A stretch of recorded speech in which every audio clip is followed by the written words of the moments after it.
bienvenidos amigos. Como todas las semanas, aquí nos encontramos de nuevo. Su programa Sondeo Emocional. Hoy tenemos varios temas. No sabemos si nos alcanzará el tiempo o no, porque cada uno de estos temas encierra un enigma y una tristeza.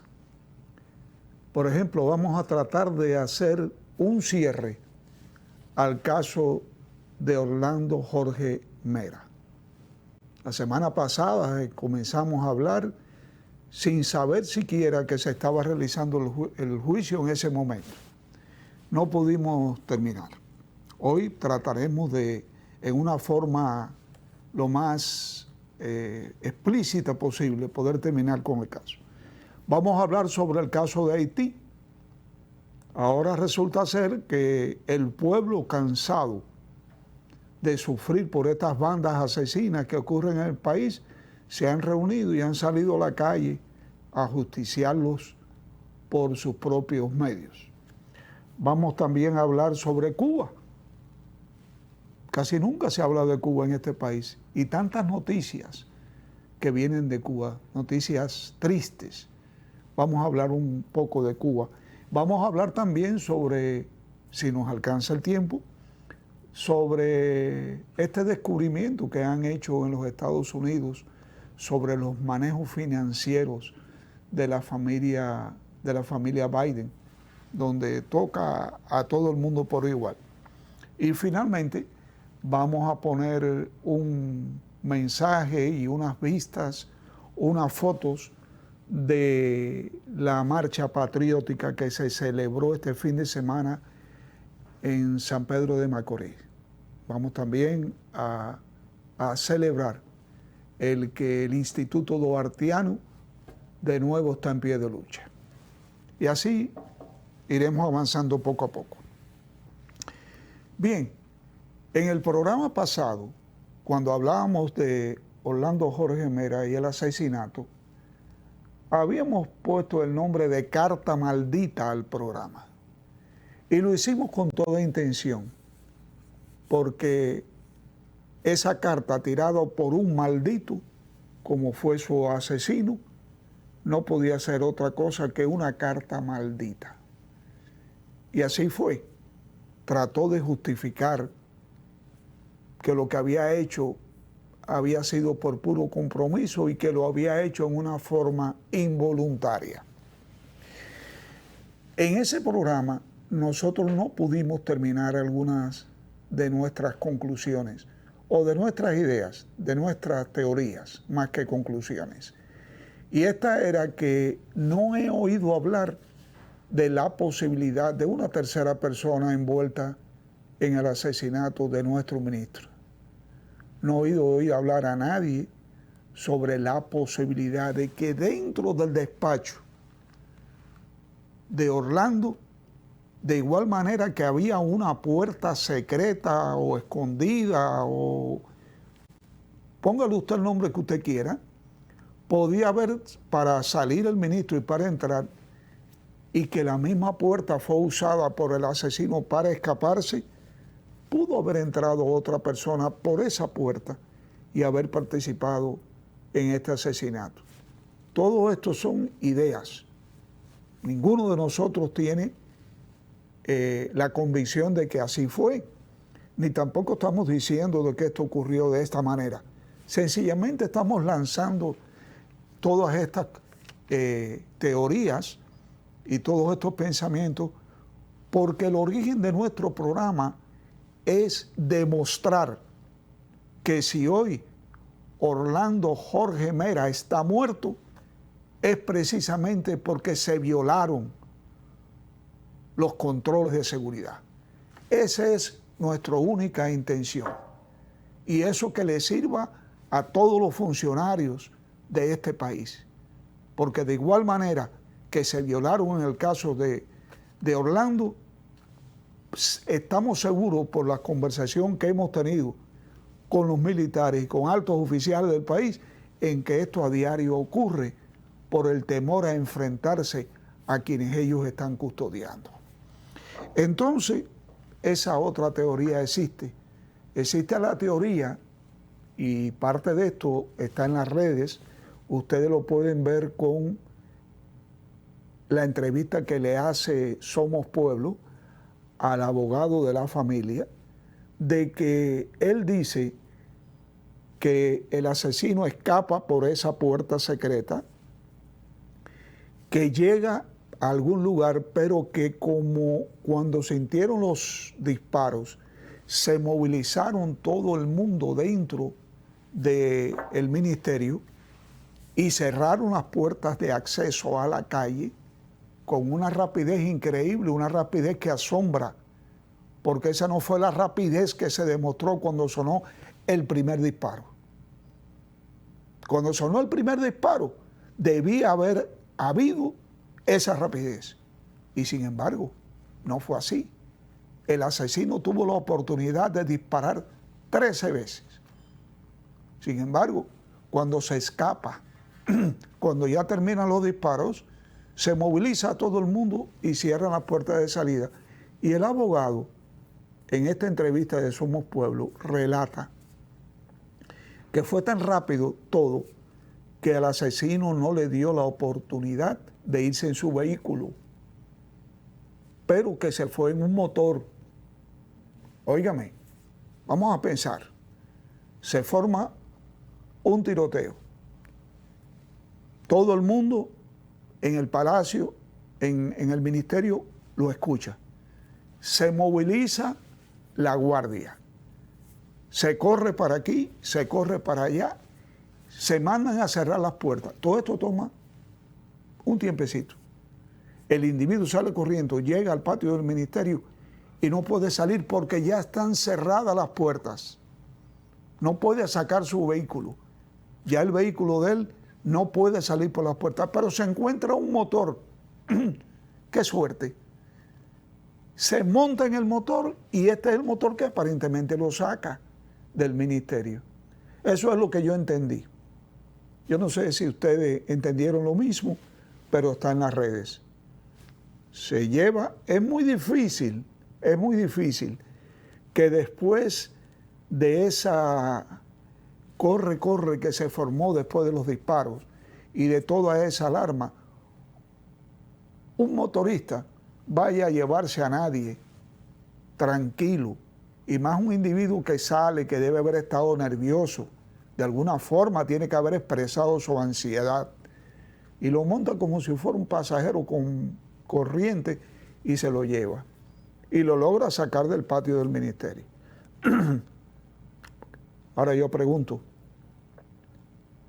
¿dónde está el motorista?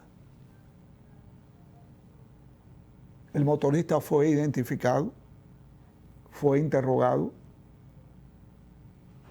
Hace unos minutos, precisamente antes de comenzar este programa, la licenciada Gixofilia Castillo me envió una lista de las personas que fueron interrogadas, que aparentemente apareció en la prensa. Yo no he tenido tiempo para leerlo. No sé si el motorista está ahí. No sé si a este motorista realmente lo identificaron y lo interrogaron. Porque hiciera parte del crimen. Y si en realidad hubo otra persona involucrada en este hecho, el motorista es alguien importante. Ojalá que su nombre aparezca en este grupo de personas que el Ministerio Público dio a conocer como que habían sido interrogados. Creo que fueron unas 30 personas. Otra cosa que está un poco extraña, ¿no? Parece que con el corre-corre de tantas noticias de pronto, resulta ser que el asesino es llevado a una parroquia. ¿La parroquia está dentro del perímetro del ministerio? No lo sé. Si está dentro del perímetro del ministerio, el asesino nunca salió del perímetro ese, ni tampoco el motorista. Y si está dentro de ese perímetro, ¿para qué iba a utilizar un motor? Él podía fácilmente caminar y llegar a la parroquia.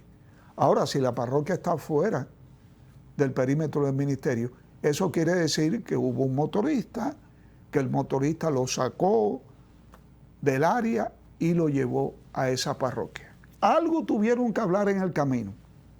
Lo menos que pudieron hablar era cuando el asesino le decía al motorista dónde quería ir. Pero bueno, supongamos que haya sido así. Lo lleva a la parroquia, allí se encuentra el asesino con el sacerdote. El sacerdote es investigado, se le hacen preguntas que si él estaba nervioso, que si no estaba nervioso. Él dice que no, que el asesino no estaba nervioso. Creo que hay una llamada del Ministerio Público donde se le informa al sacerdote que el Ministerio Público está en camino y se le dice al sacerdote el hecho que acaba de ocurrir. ¿Qué hay de importante en todo esto? ¿Hubo una conversación entre el asesino y el sacerdote? ¿O hubo una confesión? Hay dos versiones. En una parte se dice que hay una conversación. ¿Qué de importancia tiene esto? Bueno, pues si hay una conversación, el sacerdote puede decir lo que el asesino le dijo, porque es una conversación. Pero si hubo una confesión, el sacerdote no puede decirlo. Está dentro del código católico de que una confesión es totalmente secreta. Entonces, aparece como que el sacerdote fue interrogado y el abogado de la familia en esa parte dice que no pudo hablar sobre la confesión. Entonces hubo una confesión. También aparece como algo incongruente en que en una parte se dice que el asesino entrega la pistola, pero en otra parte hay un relato donde una cadena de televisión informa en su noticiero que la pistola Tauro 380 fue hallada en la parroquia después de un registro. Entonces parece que el individuo no fue a entregarse. Escondió su pistola y habló con el sacerdote. Porque si la pistola hubiera sido entregada, no hubiera necesidad de registro. Si hubo registro, es porque el asesino no tenía sobre él la pistola. Eso es muy claro. Y hay mucho público que nos ha llamado y nos ha estado preguntando sobre todo esto y queremos expresarle también nuestra interrogante, que no sabemos qué fue lo que realmente pasó. El martes, cuando estábamos haciendo el programa con Gipsofilia, nosotros no sabíamos lo que estaba ocurriendo. No lo sabíamos. Porque si lo hubiéramos sabido antes del programa, no hubiéramos hecho ese programa hablando del caso de Orlando Jorge Mera. No lo hubiéramos hecho. Porque se suponía que iba a estar en la luz pública. ¿Y para qué hacer comentarios si teníamos un juicio andando? O sea que eso demuestra que lo que nosotros estábamos haciendo el martes era movido por una preocupación de qué es lo que en realidad había pasado con el caso de Orlando. Ese día se suspende el juicio. Según la prensa ha publicado, porque faltaban 3 testigos. Y el juicio comienza al otro día, o termina al otro día, donde es condenado a 30 años de prisión y a 50 millones de pesos por este asesinato. El asesino negó en el juicio que le haya disparado esa cantidad de balas. Dice que solamente disparó 3. Sin embargo, las autoridades que revisaron el lugar encontraron 13 casquillos. O sea que se dispararon 13 casquillos. Y dicen las autoridades también que todos esos casquillos pertenecían a la pistola que el asesino tenía. Y mencionamos el asesino porque no queremos mencionar el nombre de este asesino, de este sinvergüenza. Nos da asco mencionar su nombre.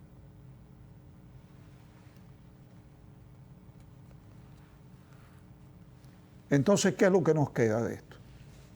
Bueno, nos queda un gran disgusto. Nos queda el disgusto de que el juicio en realidad no se hizo como la población esperaba, que iba a ser un juicio abierto, con la prensa presente, para podernos informar y para poderlo ver en vivo. Dicen que el asesino pidió, cuando ya estaba en la corte, pidió que se llamara a los periodistas. Y el Ministerio Público dijo que debía haberse solicitado antes. Y eso llama mucho la atención, porque en el caso no fue un asesinato cualquiera, señores, lo que ocurrió. Fue el asesinato de un ministro del país, de una persona conocida y querida en nuestro país. ¿Cómo es posible que un juicio de esta importancia, de un asesinato tan brutal, que va a estar eternamente en la historia de este país, no se haya celebrado con puertas abiertas, con toda la prensa? ¿Cómo es posible que el abogado del asesino no haya sabido que había que pedir autorización para que apareciera la prensa en el juicio? ¿Por qué se omitió esto? ¿Cómo es posible que el Ministerio Público no haya contactado al abogado del asesino para que se hiciera el juicio público? Porque es que al Ministerio Público y al país le convenía que esto fuera público.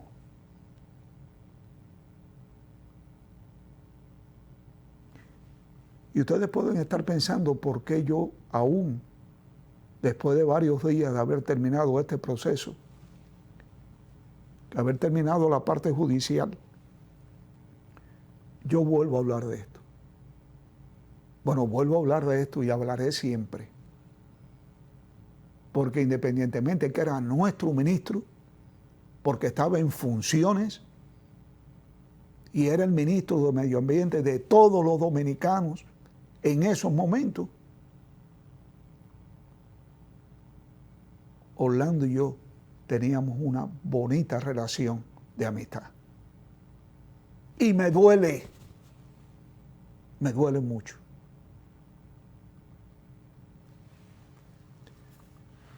Decía ahorita que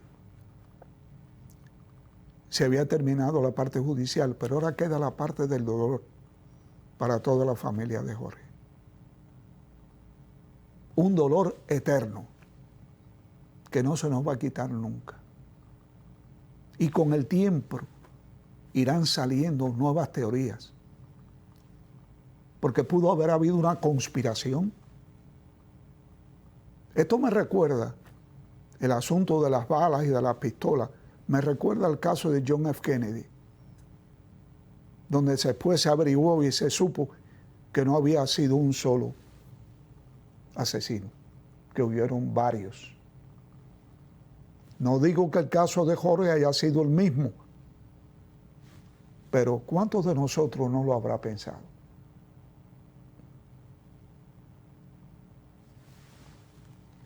Queremos de alguna manera haber externado, tenemos algunos apuntes que hemos tenido que hacer, porque el caso de la pistola, por ejemplo, Después supimos que la Tauro 380 tiene la capacidad de tener un peine con 7 o con 13 balas.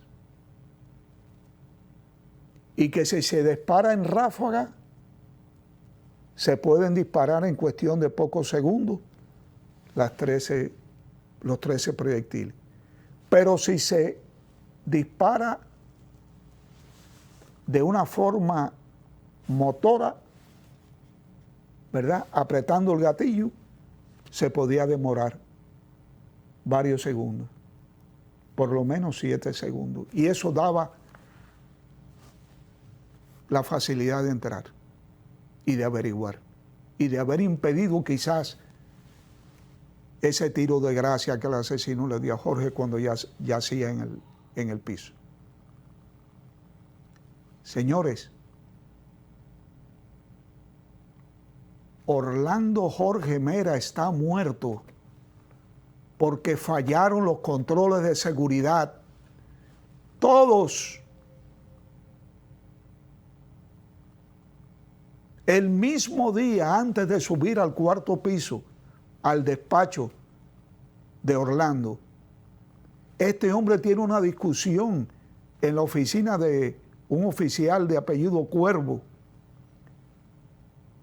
donde abofetea a un compañero de él. Miren qué estado de agresividad llevaba ese hombre y cómo lo dejaron subir.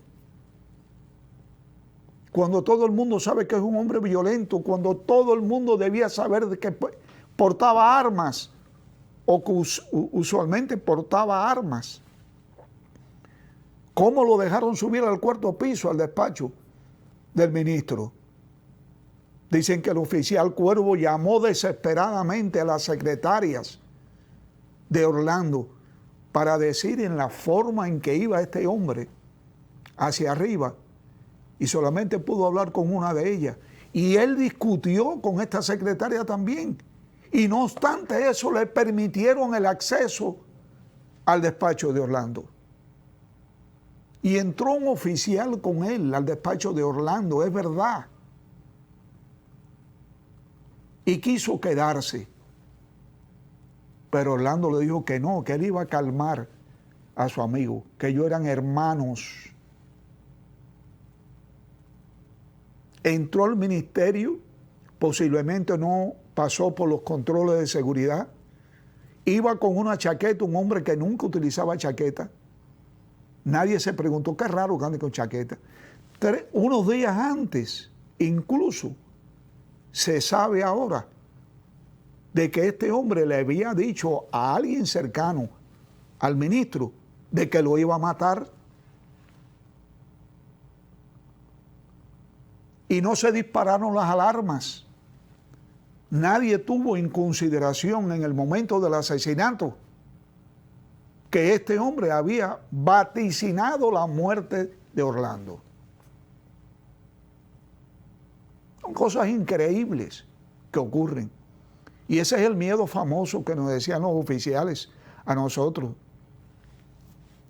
de que si uno interviene a veces para proteger a quien uno cuida, le puede resultar peor. Y parece que aquí lo que se manejó fue el miedo. Porque estoy seguro, completamente seguro, de que si hubiera sido otra persona cualquiera, con ese tipo de agresividad, con ese tipo de irresponsabilidad y de poco control del impulso, que en el segundo o en el tercer piso llega a bofetear a uno de los funcionarios de allí, jamás le hubieran permitido ir al 4º piso. Se lo permiten al asesino porque el asesino y Jorge Orlando eran amigos. ¿Y quién se mete en una amistad así? Usted se tiene que meter. El oficial, el militar, la persona que está cuidando a un ministro o a cualquier otra persona que esté a su cargo, tiene que intervenir. Y pase lo que pase, no debieron jamás dejar que este hombre asesinara a nuestro ministro. Y esa es la parte del enojo que tenemos. Y esa es la parte del dolor que llevamos.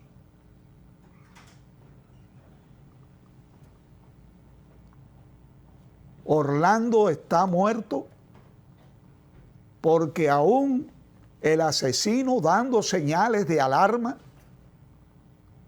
y diciendo que lo iba a matar, los controles de seguridad no funcionaron.